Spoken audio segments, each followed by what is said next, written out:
6 గంటల తర్వాత కూడా మంచం మీద ఆడదు గాని మొగాడు గాని పడుకున్నారు అంటే ఆ ఇంట్లో శని అంతకుముందే ప్రవేశించింది, వీళ్ళకంటే ముందే. ఇక మళ్ళీ వెళ్ళదది. పిల్లలు ఎవరన్నా పడుకుంటే వేరే విషయం అండి. 8 ఏళ్ల లోపు పిల్లలు, 80 ఏళ్లు దాటిన వాళ్ళు పడుకోవచ్చండి. వాళ్ళకి మనం సమయాలు చెప్పొద్దండి. 8 ఏళ్ల లోపు పిల్లలు ఎంతో, 80 ఏళ్లు దాటిన పెద్దలు కూడా అంతే. 2 బాలురు 2 వృద్ధుల కింద లెక్క. 8 ఏళ్లు దాటుతున్నాయి అంటే నేర్పాలి ఖచ్చితంగా. ఓ గిల్లైనా లేపాలి వాడిని.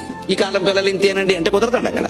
పోనీ వాళ్ళ ఉద్యోగాల కారణంగా ఇంటి నుంచి పని చేస్తున్నారు, ఏదో వాళ్ళకి పని 11, 12, 1 గంట కూడా అయిపోతుంది ఒక్కోసారి. అప్పుడైనా పడుకోమనాలి. అప్పుడు కూడా లెక్క 7 గంటలు లెక్క. 7 గంటల తర్వాత మళ్ళీ లేవాలి. నువ్వు 1 గంట పడుకున్నావు, 8ంటికి లే. 12 పడుకున్నావు, 7ంటికి లే. చాలు అంతకంటే ఇంక పడుకున్నాం కదా అని 10 వరకు పడుకుని 11ంటికి టిఫిన్ చేసి 4 గంటలకు భోజనం చేస్తే వాడు ఆరోగ్యం పాడైపోయింది మొత్తం.